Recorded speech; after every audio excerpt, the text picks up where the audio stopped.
Bonsoir, mon chers. We are here for our weekly romance oracle reading. We're going to clarify with some tarot as well. Hope everybody's doing good.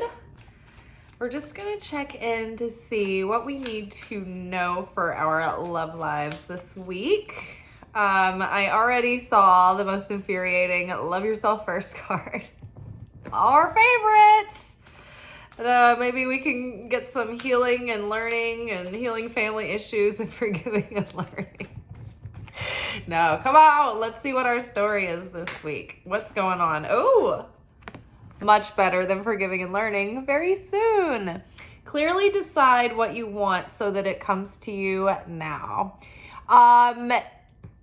Getting clear on what you want exactly. You know how sometimes you can go back and forth on something and you're like, I don't know, is this good for me? Is this bad for me? I'm not sure. Is this, what's the context here? There's so many different questions that we start asking ourselves when attraction comes into the picture, right? So it's good to just turn inward. And without the person in question involved, like, what are your core desired feelings from a relationship or just in your life in general? And when you spend time with this person, like, do they invoke those feelings or are they in contrast to that? What qualities do you want in the person that you are romantically involved with? What are your goals for what you want? Where you kind of are looking for? I know, like, I hate that question because to me, I don't know. The answer isn't always that straightforward. It's like if you're just like going out on a mission, like you've got a grocery list and you're like, I'm looking for a relationship. It's like, can we just start with like, say, like if we even need to have that conversation, like, so it's like, have fun, right? But know what you're looking for. Get clear on that. What do you want? What do you ultimately want? What do you want in the moment? And does this person fit your criteria? Do you have deal breakers? Do you have non-negotiables?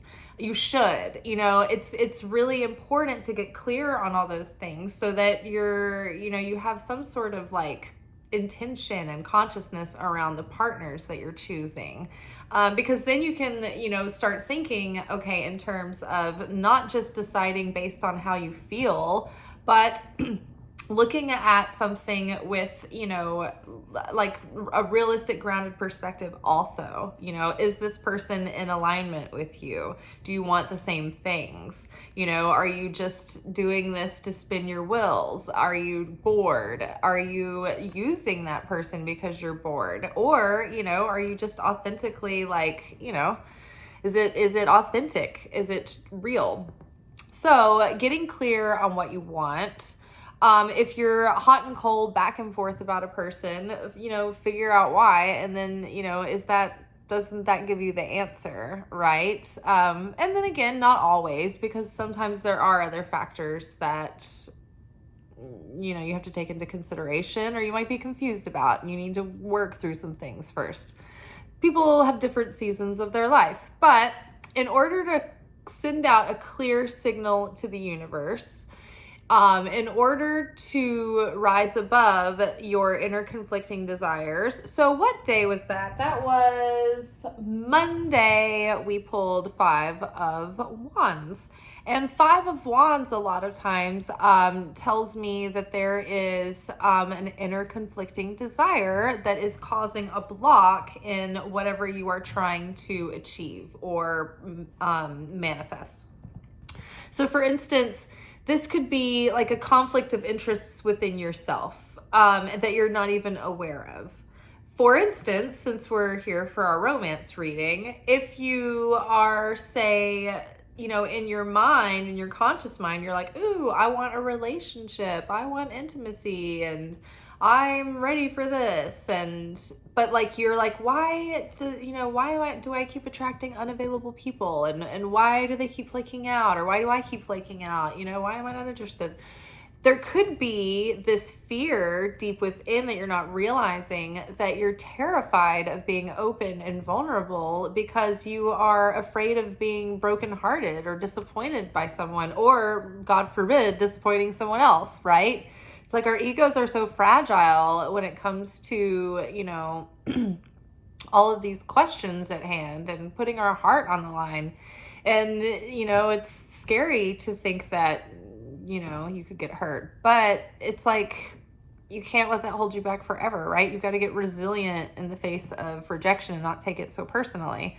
And I mean, I get it. It doesn't feel good, but, I take them all the time. Take one on the chin, right?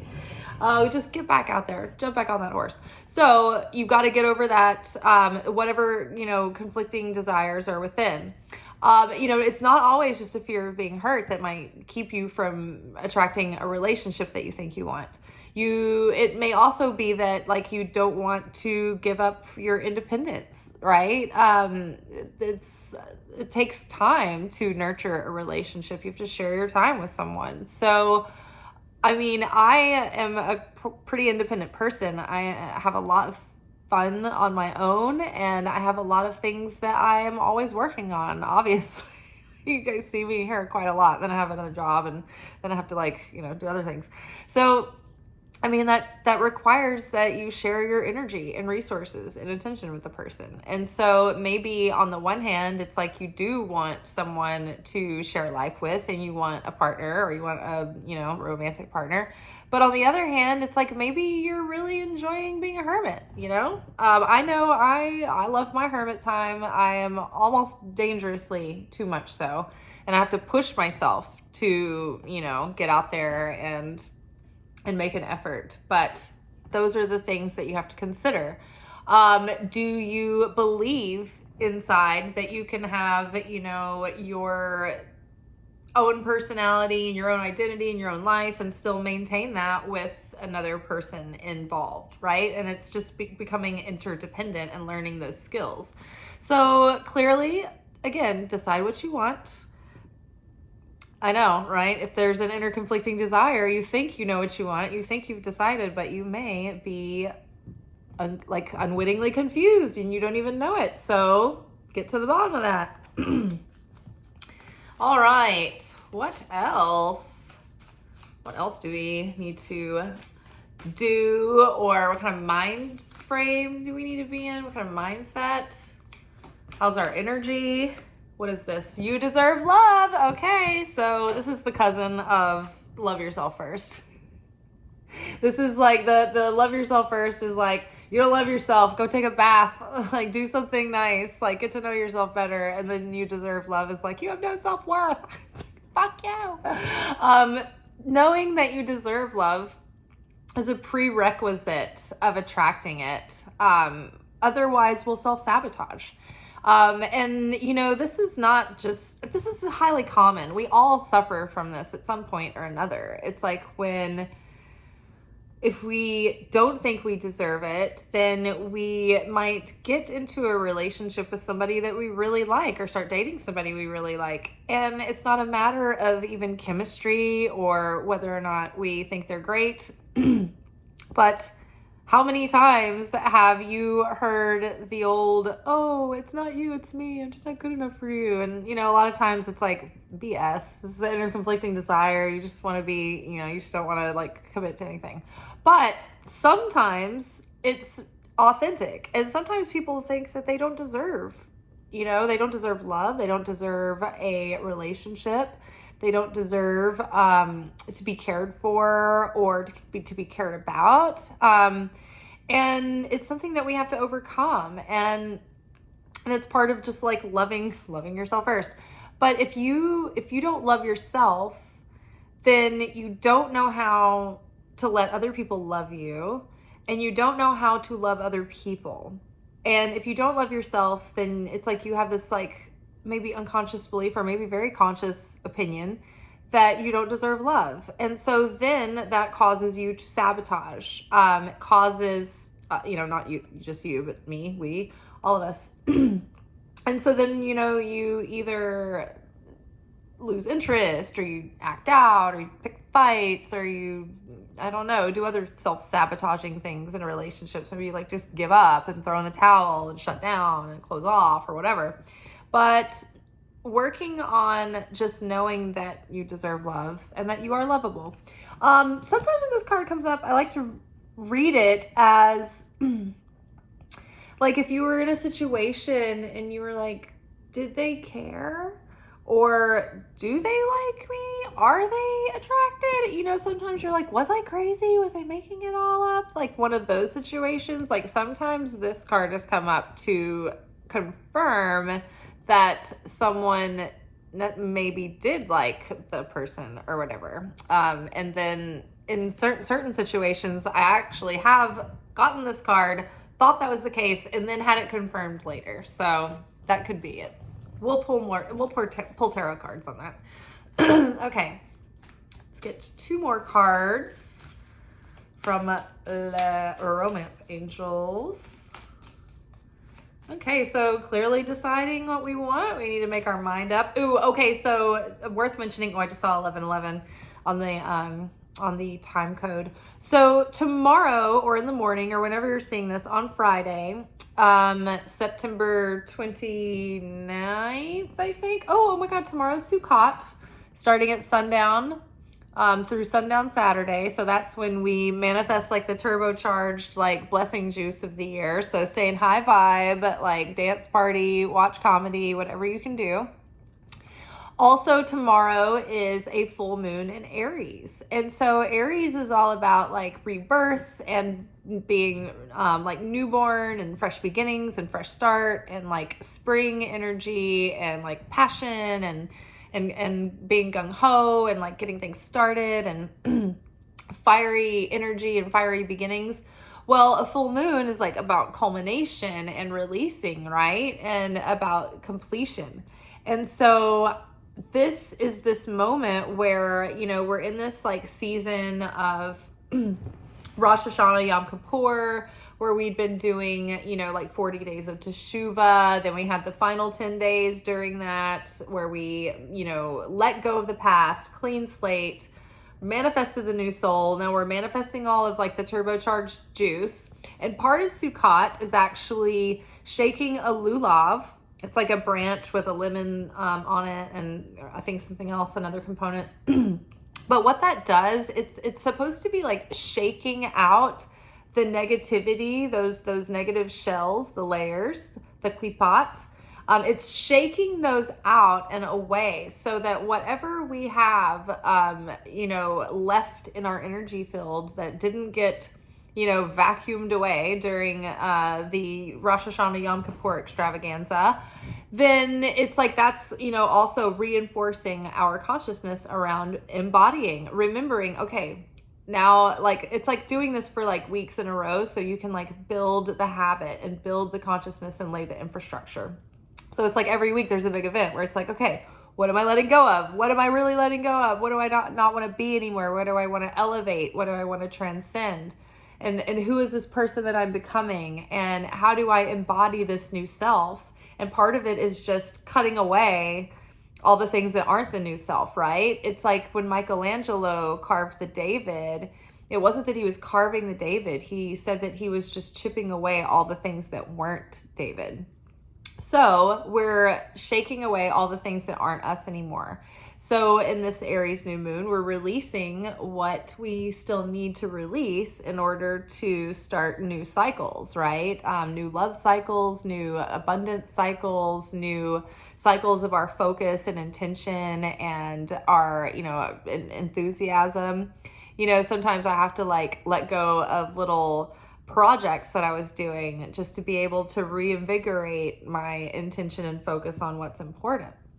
So yeah, letting go of what is holding us back. Okay, chemistry. There's a strong magnetic attraction here. So if this person isn't already in your awareness, like you don't need to be told if there's chemistry usually on your end. So if you know someone you have a lot of chemistry with, chances are it is mutual.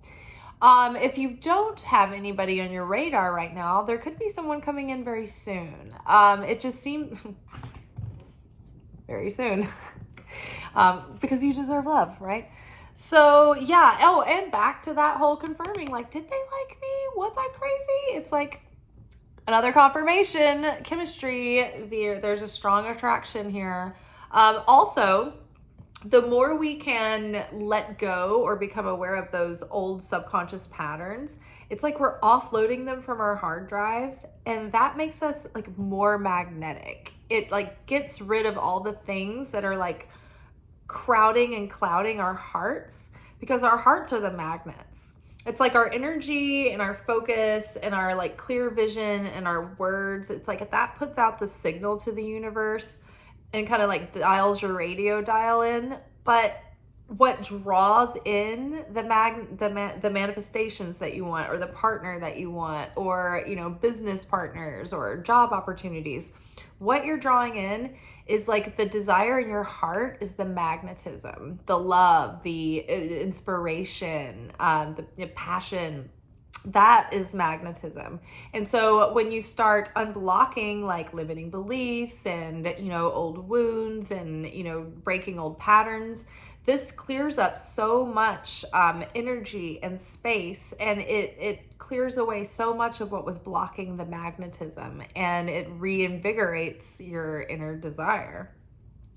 Ooh, unrequited love. There's not enough attraction or chemistry to keep this relationship going. Interesting that this comes right after chemistry. So it's like maybe there are multiple people that are in your like scope, and maybe in one situation there's not enough chemistry to keep it going, and maybe in one there is. Or maybe it's a situation where there's chemistry on one end, but not on the other. And so you deserve love. And so you don't need to waste time on something that's unrequited. Instead, get really clear on what it is that you want. You want requited. You want something that's mutual. So if you have an inner conflicting desire where it's like, oh, I want love, but deep down you have something that's like a conflict of interest there, then you're going to sabotage by being attracted and staying in like fawning and lamenting, or was it limerence, towards someone that doesn't like you back, or that's not responding or offering you anything, right? So you fawn after those who are unavailable. So don't do that, because you deserve love and you deserve to meet someone that you have chemistry with, right? Mm-hmm. Let's get one more card out of the romance deck to clarify maybe clarify why we have chemistry and unrequited love together.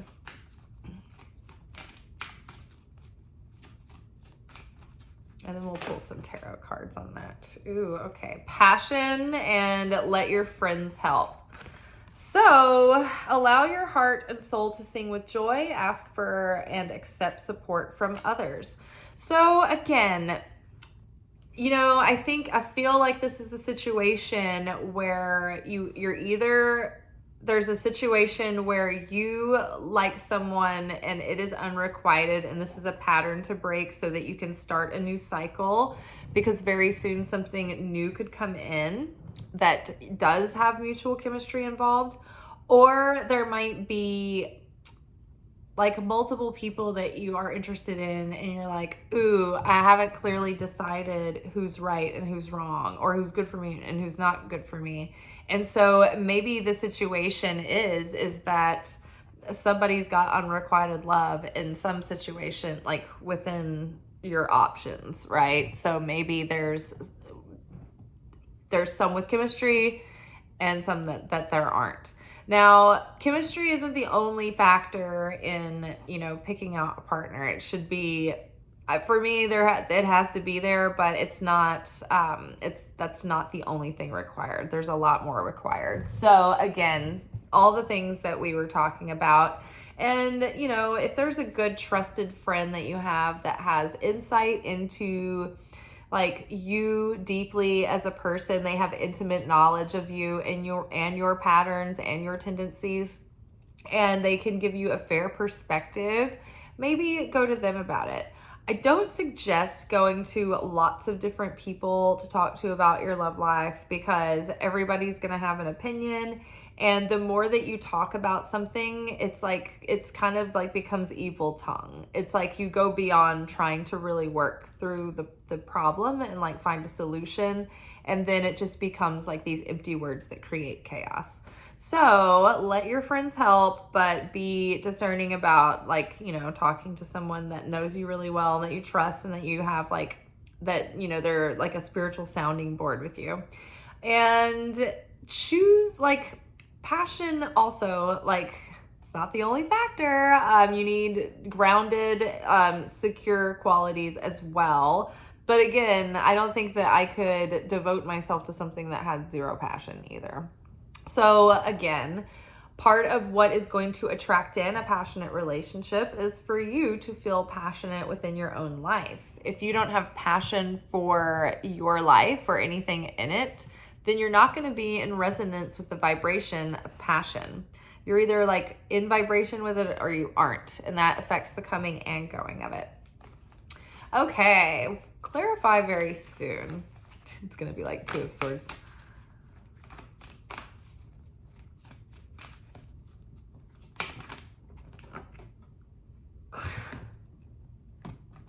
Clarity of belief. It's like, clarify very soon, and it's like Ace of Swords. Get clear on what you want. Ace of Swords is like a lightning strike moment of clarity. Stop being so on the nose that you're not giving us any help. It's like, I'm just going to say what you said. No, I just said that. No, I said it too. I wanted to say it too. Like, oh my God, the cards. Stop copying me. No, you stop copying me. Okay, so maybe there's going to be a lightning flash moment where it's sometimes hard to have clarity of mind when your emotions are all in the way. And so your emotions shouldn't be discounted, but you can't let your emotions control your actions and decisions. You need to consider them, but use logic and reasoning also, and intuition and, good common sense. So feel your feelings. They're valid and they're important. You don't want to push them away, but also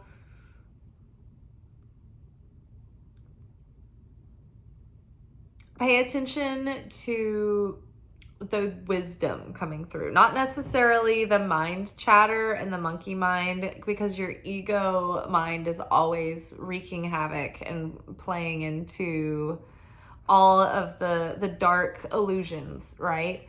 So it's a balance of like using your heart as an information processor, but like the sober, like pure, quiet part of your heart. And that's sometimes very hard to hear over all the other noise, right? So yeah, maybe just try to take time to yourself and really reflect and get clear on the things that you need, that are your core authentic needs in a relationship. Deal breakers, non-negotiables, and preferences, all that fun stuff too. And that way, when you're like considering a person, you can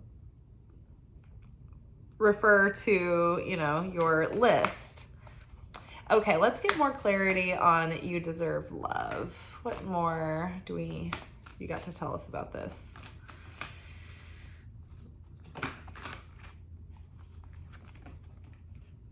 I saw a flipper. I don't know if that one just hurled itself out. It's orange. It might be.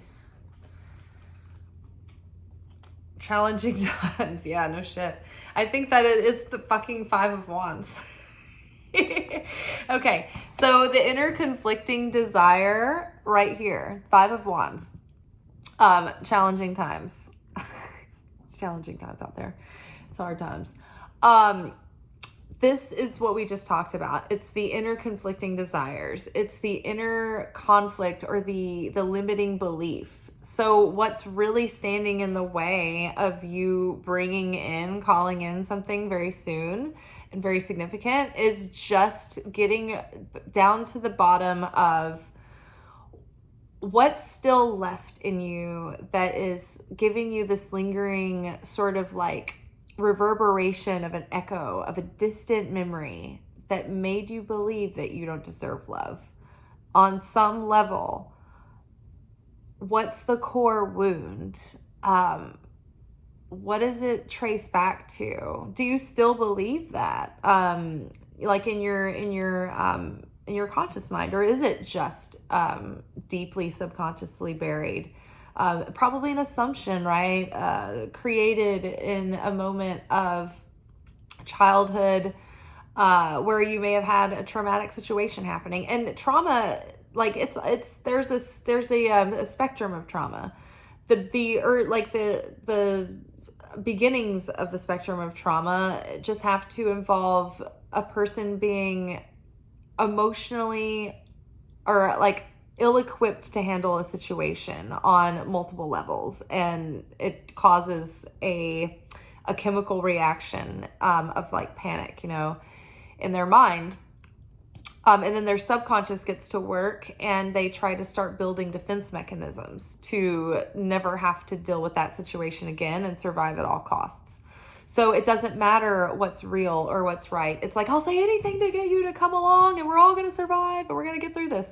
So yes, a situation that as a child you found mentally overwhelming, emotionally overwhelming, physically overwhelming. It can be like financial overwhelm, right?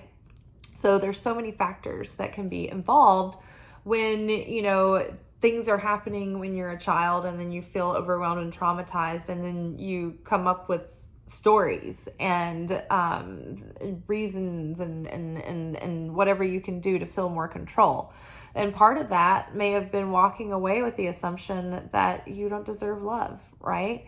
Maybe you had a parent who was extremely busy in their business, and as a small child, you thought that you were not as much of a priority or not important to your parent because they were always busy at work.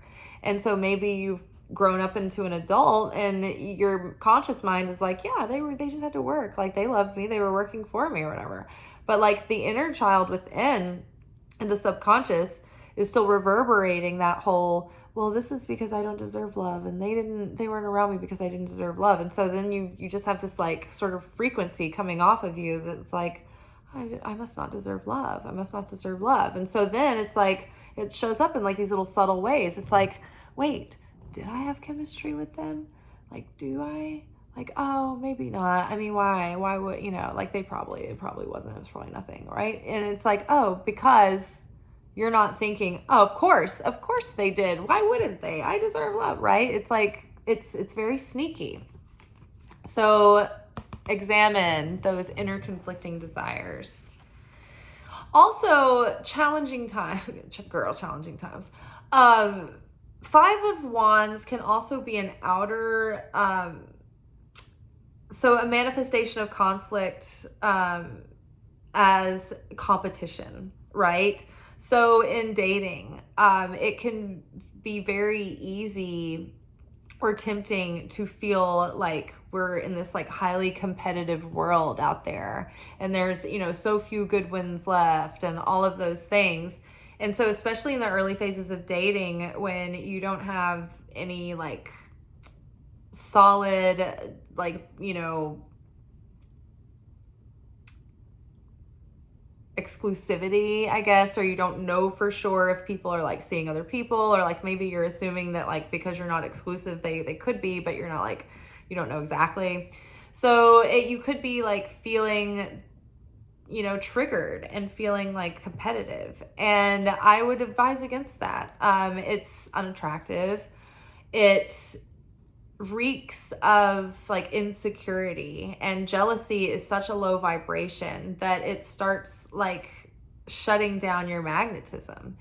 And so to just reinforce within yourself that you deserve love, that you're unique, that you have unique pairings, that you have unique qualities that are layered upon layered, that it's it's not just that you have this one aspect about yourself. It's like you have this aspect, and then you have a quirk, and then you have these things here, and there's all these different things about you that make you specifically you, and no one else can be that. And everybody has their thing that they like, that they're attracted to. And so the people that are attracted to like group A, they're not going to be attracted to group B. Like, it's just not going to be their thing. And so if you're thinking that you're an A, but you're competing with B and you're trying to be a B, it's like you've got your people over here that already love A. They already love you. Stop trying to be something that you're not. It's like, this is like not very deep, but in college, I kept trying to experiment with other hair colors, and I'm like a strawberry blonde with ginger, and I wanted to be more blonde. I wanted to be like a platinum blonde, so I had like highlights, and it just like never looked quite right. Like I don't know, I never could pull it quite off. I've never done total bleach with like darker eyebrows. That would be interesting, but I still think I just like my red.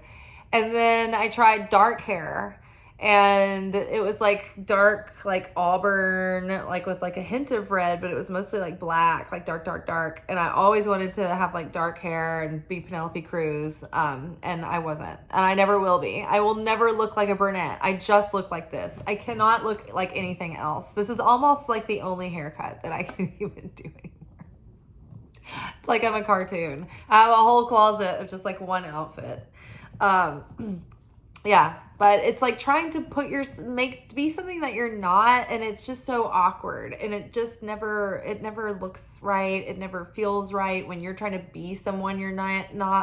It's not attractive. It feels wrong, right? It's just like, because people can sense that it's inauthentic. It's like you're doing it to get validation or approval, or I don't know. It just doesn't, it's not in alignment with who you truly are. So it causes dissonance, right? Because you're putting out a signal that doesn't match like your desire, and then the rest of your vibration is all whack also. So just be you. Appreciate who you are. And the more you love yourself, so annoying, the more you appreciate yourself, the more you just kind of like who you are and embrace that and like lean in and you like really own it, then the more attractive you are, the sexier you are, the more relaxed you are in your own skin. And you're just like, yeah, whatever, you accept yourself. That's super attractive. And if you're sitting next to literally an award-winning beauty queen, and you are comfortable with who you are, and you are having a good time, and you're confident in yourself, or at least relaxed with yourself, and that person might be the most gorgeous person on earth, but if they're not relaxed with themselves, and they don't believe in themselves, and they don't have that same amount of like core confidence, then they're not going to be as attractive. They just aren't. Crack a good joke and man, you got them all day.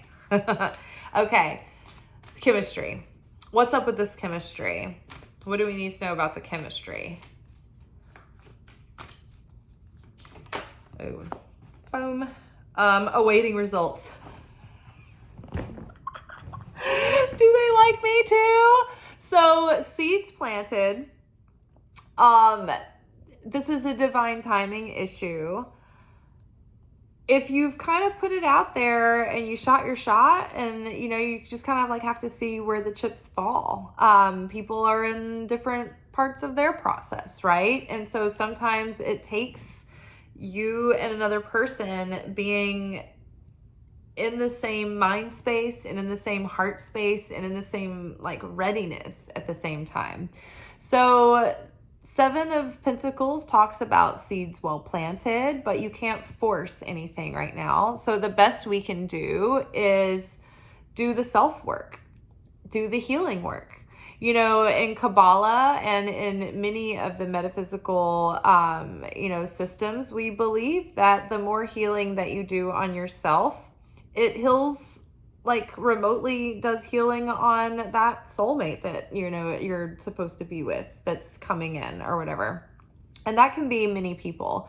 I think that we have more than one soulmate. or more than one possibility for that. There may be a person that you end up spending the rest of your life with, but I don't think that we just have this one choice of person.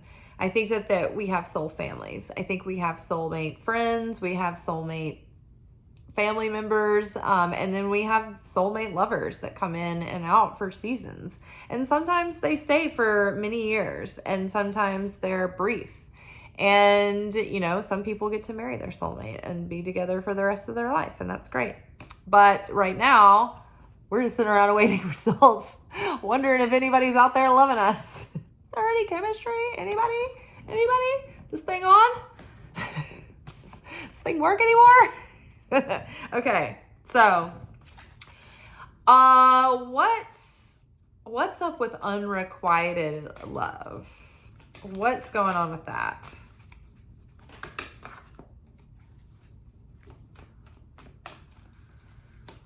What's the story with the unrequited love? For the power of love. Copyright issues. Okay. Release.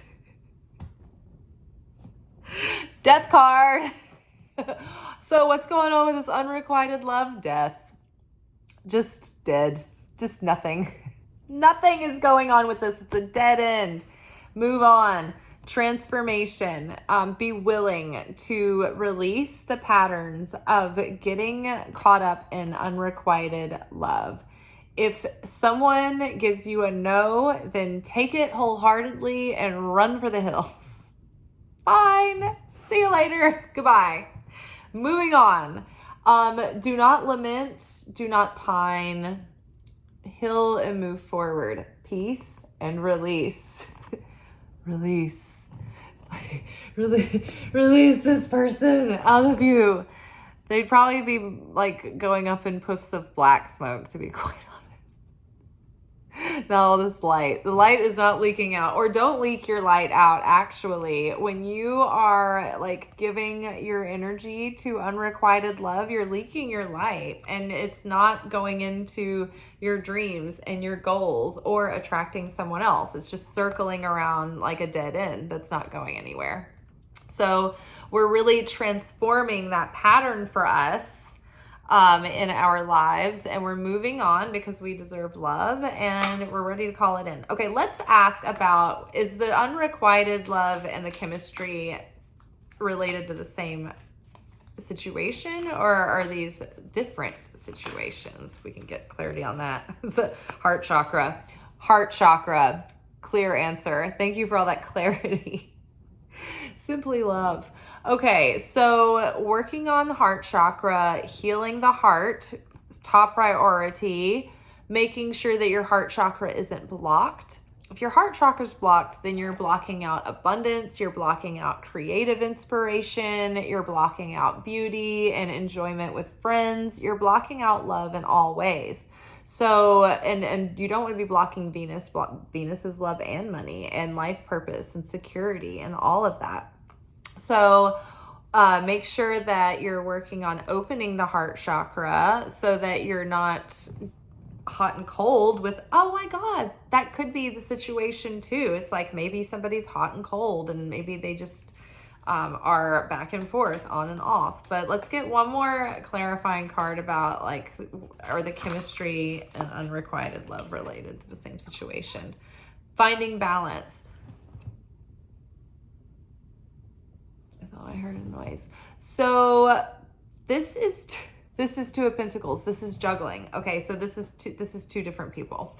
So maybe there is chemistry with one and unrequited with another. And maybe the person where it's unrequited, you need to just cut that out so that it's not on the back burner and you can clearly decide what you want so that it comes to you now. If your energies are split, then it may be preventing the one that does resonate from coming in. red border is physical. Yeah. So cope, multitask, breathe, arbitrate. We're not going to go into deep detail about that because we were just clarifying whether or not chemistry and unrequited love were talking about the same person, and I don't believe they are. I believe that it is you're trying to balance two situations. Maybe the one that has chemistry isn't available right now because the Seven of Pentacles is over it, and so maybe you are biding your time with someone who is maybe available, but you're just like not really truly as deeply into that thing, or either that or you've got like a second crush going and they're not really that into you anyway, so it's like going to be a waste of time and you're just splitting your vibration. Let your friends help. Okay, let's get a little more detail on that. Coming together. So yeah, maybe there is. So coming together is Two of Cups. It's a deepening of a relationship. It's the coming together of two individuals. My stomach's growling. I'm hungry.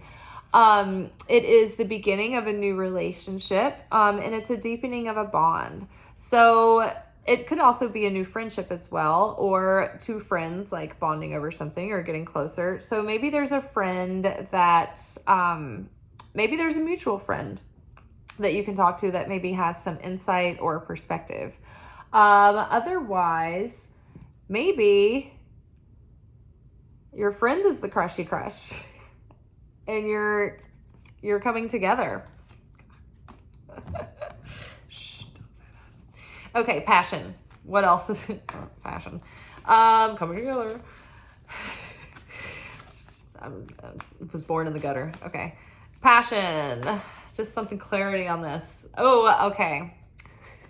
Don't let passion like get a hold of you and ruin everything. We've got the Devil card coming up. So don't let passion control you. Hold your boundaries. Be in your worth. Stick to what you want for yourself. Don't obsess about this issue. If you're like, whoa, which one? Who do I pick? Are any of them gonna work out? It's like, just let the whole situation go. The illusion of the opponent, the devil, the Satan, is that one of the things that he says is, oh, it has to be this way. It can only be this way. Like, there is no other way.